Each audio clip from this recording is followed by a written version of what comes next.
আজকের ভিডিওর বিষয়বস্তু হলো এপ্রিল মাসে বুগেনভিলিয়া গাছের পরিচর্যা।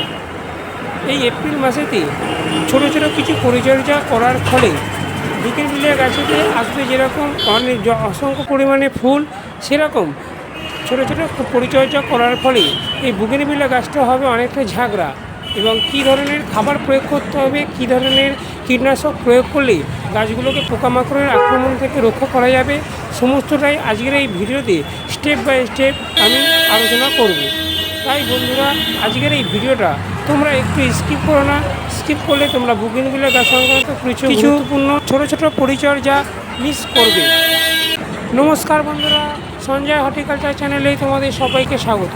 বন্ধুরা, আজকে টাইটেল আর থাম্বনেল থেকে বুঝে গেছো যে আজকে আমি তোমাদের সাথে কী বিষয়ে আলোচনা করতে যাচ্ছি। এখানে যে গাছটা দেখতে পাচ্ছ, এই বুগেনভিলিয়া গাছটা আমার ফুল দেওয়া সম্পূর্ণ হয়ে গেছে। এখন গাছটাতে কোনো রকম ফুল নেই, তাই এই গাছটাতে আমি বিশেষ কিছু ছোট ছোট পরিচর্যা করব। এবং এই ছোট ছোট পরিচর্যা করার ফলে আমার এই বুগেনভিলিয়া গাছটা আবার পুনরায় নতুনভাবে ঝাঁকড়া হয়ে যাবে এবং গাছেতে অনেক বেশি পরিমাণে ফুল আসবে। এক নম্বর যে পরিচর্যাটা করতে হবে সেটা হলো বুগেনভিলিয়া গাছের যে পুরনো ডালগুলো, সেই ডালগুলোর ডাল কাটাই ছাঁটাই। কারণ বুগেনভিলিয়া গাছের যে ফুলগুলো আসে, সেই ফুলগুলো আসে নতুন ডাল থেকে।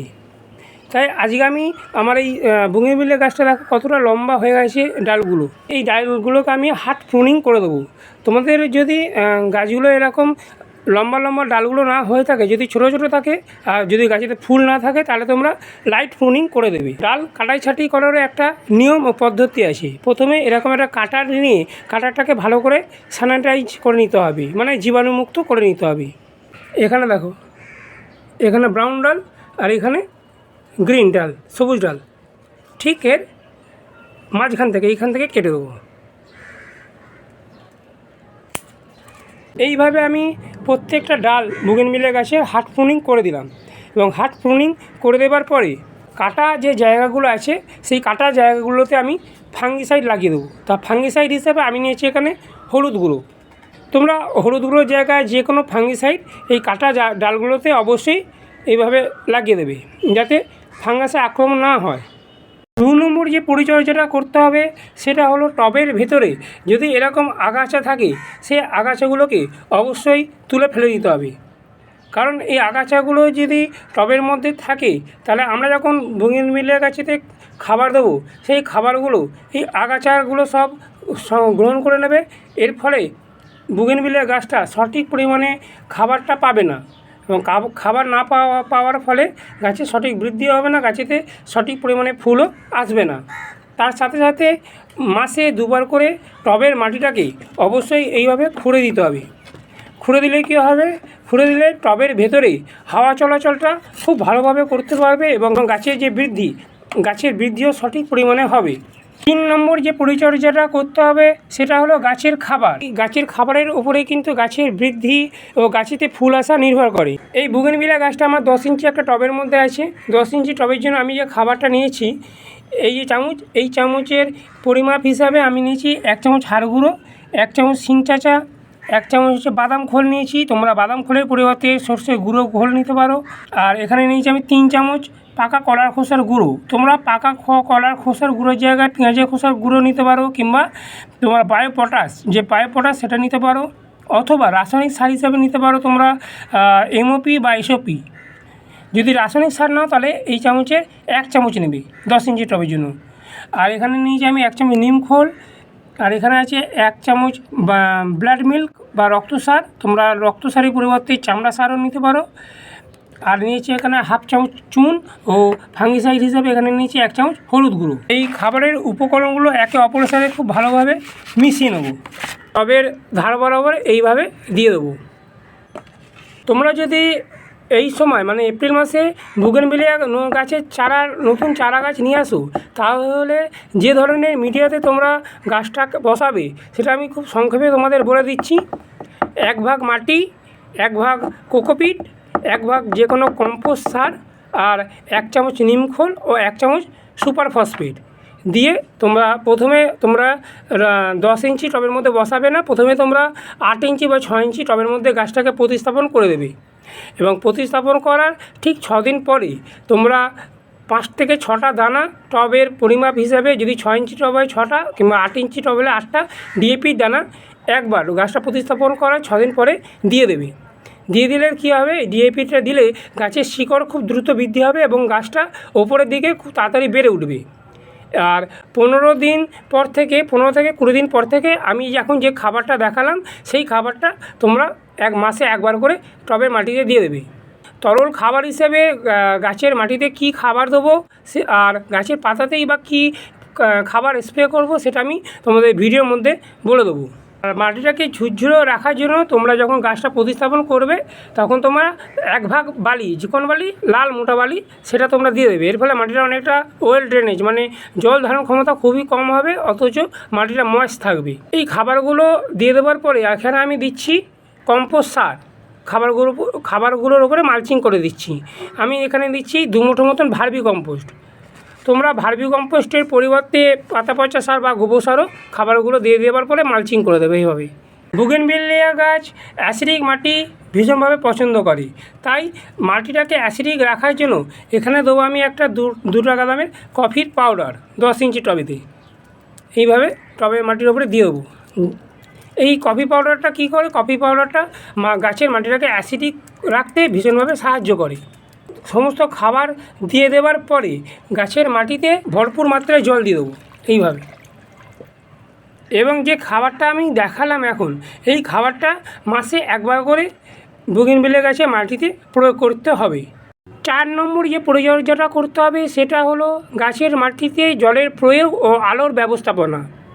বুগেনভিলিয়া গাছ এমনিতেই ময়েস্ট মাটি ভীষণভাবে পছন্দ করে। জলটা যদি অনেক বেশি পরিমাণে দিয়ে দেওয়া হয় গাছেতে ফুলের জায়গায়, বুগেনভিলিয়া গাছেতে ফুলের জায়গায় গাছেতে অনেক নতুন কচি কচি পাতা এসে যাবে, গাছেতে কিন্তু ফুল আসবে না।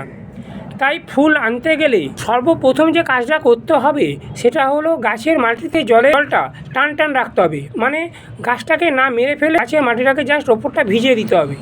এর ফলেই কিন্তু খুব সহজে বুগেনভিলিয়া গাছেতে খুব তাড়াতাড়ি ফুল এসে যাবে। বুগেনভিলিয়া গাছকে যেখানে দিনে 7 থেকে 8 ঘন্টা রোদ্দুর আসে এরকম জায়গাতে গাছটাকে রাখতে হবে। যদি ছায়াযুক্ত জায়গাতে বুগেনভিলিয়া গাছটাকে রাখা হয় গাছের যেরকম বৃদ্ধি হবে না, সেরকম গাছেতে সঠিক পরিমাণে ফুলও আসবে না। এবং ছায়াযুক্ত জায়গাতে রাখলে গাছেতে ফাঙ্গাসের আক্রমণ কিংবা পোকামাকড়ের আক্রমণ অনেকটা বেড়ে যাবে। 5 নম্বর যে পরিচর্যাটা করতে হবে, রোগ ও পোকামাকড়ের আক্রমণের হাত থেকে বাঁচাবার জন্য আমাদের এই বুগেনভিলিয়া গাছটাকে কী ধরনের ব্যবস্থা গ্রহণ করতে হবে। প্রথমে বলি, পোকামাকড়ের আক্রমণের হাত থেকে বুগেনভিলিয়া গাছটাকে বাঁচাবার জন্য এখানে আমি 3 রকম কীটনাশক ব্যবহার করি। একটা হলো কাকা, একটা হলো নিম অয়েল, আর একটা হলো কনফিডার। কাকা নিম অয়েল 1 লিটার জলে 30 ফোঁটা আর কনফিডার 1 লিটার জলে 6 ফোঁটা দিয়ে সন্ধ্যের দিকে মাসে একবার করে গাছের পাতাতে ভালোভাবে স্প্রে করে দিই। এর ফলে গাছেতে কোনো রকম পোকামাকড়ের আক্রমণ হয় না।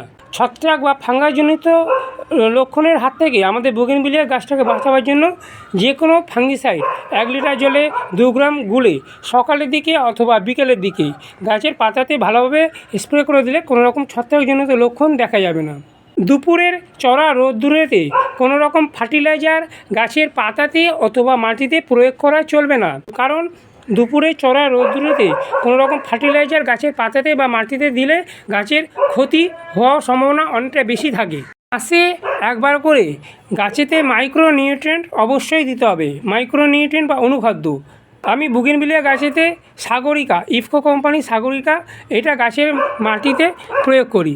1 লিটার জলে 5 ml দিয়ে সকালের দিকে অথবা বিকেলের দিকে গাছের মাটিতে দিয়ে প্রয়োগ করি। এর ফলে গাছেতে কোনো রকম খনিজ পদার্থের যে অভাব সেটা লক্ষ্য করা যায় না। আর মাসে একবার করে যে কোনো প্ল্যান্ট গ্রোথ রেগুলেটর গাছের পাতাতে এবং গাছের মাটিতে দিয়ে দিতে হবে।